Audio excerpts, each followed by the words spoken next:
Hello, so this is your presentation about crisis and task-centered practice. So if we start with the roots of these approaches, they developed from a kind of reaction, a kickback from the traditional, more longer-term psychoanalysis that we've already talked about. So Helen Harris Perlman, who was a social work academic from the University of Chicago, positioned problem solving as the central task of social work. So while problems could be contextualized holistically, she felt they had to be broken down to be worked on. So moving away from the causes and the past that kind of psychodynamic and psychoanalytic approaches dealt with, because she felt that they kept service users working with social work on a long-term basis and possibly created dependence.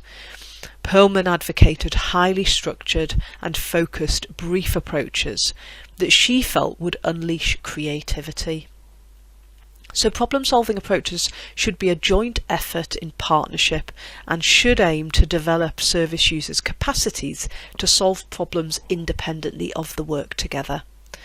So really it was fostering independence, so there's some links there with sort of strengths-based approaches and ideas as well, but there were certainly influences from CBT, learning theory within problem-based approaches, and these were obviously politically attractive because of the pressure on the public purse as well, so these long-term approaches were not seen as being cost-effective.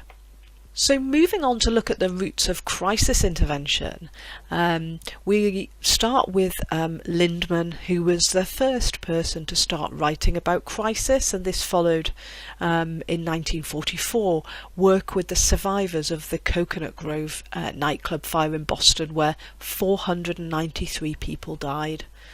Lindemann studied the grief responses of people who'd lived through that experience and discovered that there were certain things that people experienced: somatic distress, a preoccupation with the deceased, guilt, hostile reactions, and a loss of patterns of how individuals conducted themselves.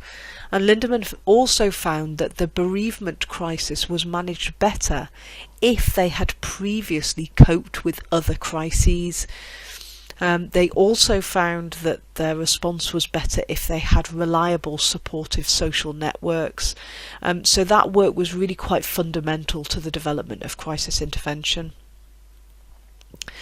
Subsequently, Kaplan came along and built on that work and related crisis intervention to concepts used in social systems theory, such as homeostasis, steady state and disequilibrium.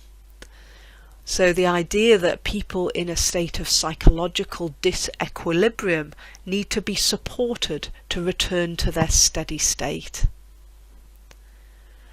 Another historical model of crisis intervention was Erikson in 1965, and his psychosocial transition model was a model of developmental crises, a slightly sort of different approach. Erikson suggested that overcoming these crises can make us stronger. So again, we can see a couple of these theorists really having ideas around resilience, and developing this optimistic outlook that crises could be an opportunity for growth and change, that people could find new ways of thinking, feeling, and develop new skills out of a crisis.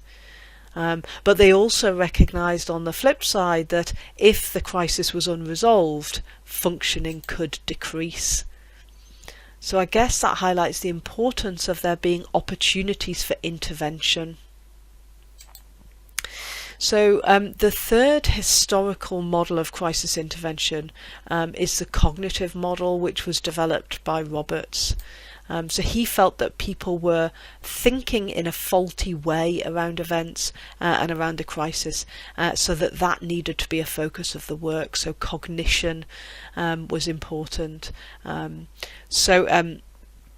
Crisis theory is also closely linked with the mental health field and has developed out of the disciplines of sociology, psychology and psychiatry. So you'll see some of these influences in some of the writers around crisis intervention, with the proposition being that the right kind of minimal intervention during a brief crisis period can achieve a maximum effect. So there are a whole range of influences on the development of our understanding of crisis and theories of loss, change and identity, development stages, resilience and systems thinking. There are also psychodynamic influences as well, so an emphasis on emotional reactions and unconscious processes when we're faced with crisis events. But it's also important to recognise this idea of a maturation crisis. This developed from Erikson's psychosocial development model, that we all move through these developmental stages in our life, but that actually a lack of resolution in any of those transitional stages can trigger off a crisis. I guess with the most obvious of those being a midlife crisis, when somebody hasn't made that transition to that stage of life effectively. But then there are situational crises, which is extraordinarily uncommon, and random events which can be sudden or shocking. But I guess defining or assessing what is a crisis is not an exact science. There are people's perceptions of the events that they're experiencing which will have an impact. So the level of personal distress very much depends on the individual. Two people can experience the same situation, and what one might experience a crisis and the other might not.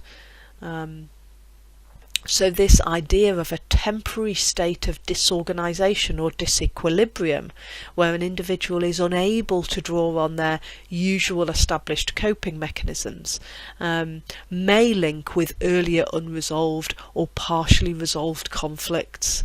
So this is where this psychodynamic element may trigger off something from the past that hasn't been resolved.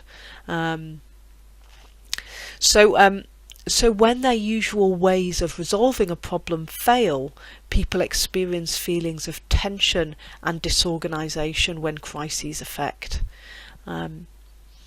It is thought that there is a 4 to 6 week window where there's an opportunity for individuals and family systems to learn from the experience.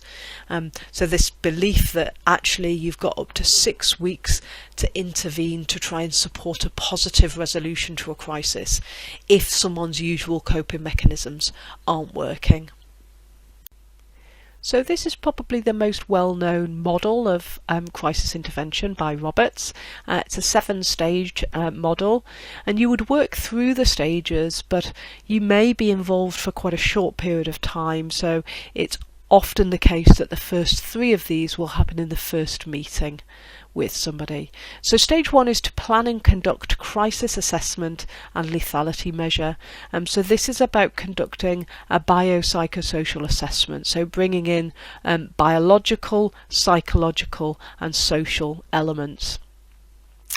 So exploring those, and it's important that lethality measures are included so that you're assessing whether there's any risk of suicidal thoughts, and actually asking explicitly whether the service user has experienced those thoughts, and establishing histories around self-harm. It's important to establish rapport quickly and develop a relationship quickly to enable you to work through some of these phases quite quickly. Identify major problems and the crisis precipitants. So what happened to trigger off their experience of the crisis at this stage? The stage for dealing with feelings and emotions is facilitated by using some of those soft skills, active listening, good open questions, lots of empathy, enabling the service user to express some of those emotional responses they're having. And then in stage 5, moving on to think about the strengths that the client might already have previously used, coping mechanisms, and also starting to think about and generate new possible coping mechanisms as well. Stage 6 is implementing an action plan, so formalising some steps for the service user, but also potentially the social worker to work on. And finally, stage 7 is to establish a follow-up plan and agreement. Okay, so we're now moving on to think about task-centred practice. So looking at the roots of task-centred practice, we're going back to the 1960s. Most of the work was by Reed and Shine, but also Reed and Epstein was in the late 60s, early 70s. And the seminal study was conducted by Reed and Shine in 1969, which evaluated the effectiveness of short-term casework as opposed to the traditional longer term work, and actually their findings were that the outcomes were, if anything, better with short term work. So there's a strong tradition of research and evaluation with task-centred practice, so it is considered an evidence-based approach. So task-centred practice is one of the few approaches that was developed within social work for social work. Most of the other theories has been brought in really from psychology or counselling or even sociology. But this was developed for social work and was influenced by a range of theories. So general systems theory that we've already talked about, cognitive behavioural psychology, learning theory, communication theory. They were all influences on the development of this approach. So Reed and Shine identify a range of issues that they feel task-centred approach is appropriate for, and this is them. So interpersonal conflict, dissatisfaction with social relations, problems with formal organisations, difficulty in role performance, role transition, reactive emotional distress, inadequate resources, and then a kind of caveat catch-all, anything else not classifiable. Pain identifies that problems are those which are accepted by the service user, can be clearly defined, and can be resolved through the actions of the service user based on what they want to change. So they come from unsatisfied wants of the service user. So moving on now to look at the values that are inherent within the task-centred approach. So values of partnership are important. A belief in the client or service user as the expert on their own difficulties is important. Strengths, building on strengths, and providing help, not treatment. So quite often students will say that they worked in a task-centred way because they set tasks for the service user, which for me is contrary to the whole foundation or values of the approach. Although, interestingly, Payne does identify that task-centred practice is a practical advice-giving style of work, valued by clients who prefer more direction. But I would argue that if you read Reed and Shine or Dolan, who've written extensively about task-centred approach, this would be contrary to the principles of partnership and a belief that actually the client is an expert on their problems. Okay, so these are the practice principles. We've covered some already, so I'll pick up those that we haven't talked about. So there is a requirement that you aim for small achievements rather than large changes, recognising that service users build confidence and self-esteem by experiencing small successes and completing tasks along their journey to their ultimate goals. It is very much an approach that focuses on the here and now and that isn't interested in root causes for difficulties. It does include planned brevity, so the how long you're going to be working on something is a clearly defined part of the process, and there is a requirement for there to be a scientific approach to practice evaluation. This is the model, so there are clearly defined steps within the model that you work through sequentially. So the first step is problem exploration. This is where the service user and social worker will explore the problems, kind of going through everything that is going on for that individual, not offering any solutions but exploring the details in depth and getting some examples of those difficulties. And then moving on in stage 2 to identify and agree the target or selected problem. So there is a suggestion that you should work on 1, 2 or at an absolute push 3 difficulties at any one time, and that these goals will be agreed and a time limit set. At this stage, the time and frequency of meetings are discussed, which then leads into the 4th stage, which is where an explicit agreement is drafted. Usually this is a written agreement on who's going to do what, with tasks potentially for the service user and also potentially the social worker to engage in. So traditionally this was formalised in a written agreement, although latterly sometimes these are more informal verbal agreements. At that stage the agreement is formed, and pieces of work to achieve the overall goal with reviews built in and evaluation of each session and then evaluation at the end. So these are the references that have been used to develop the presentation today.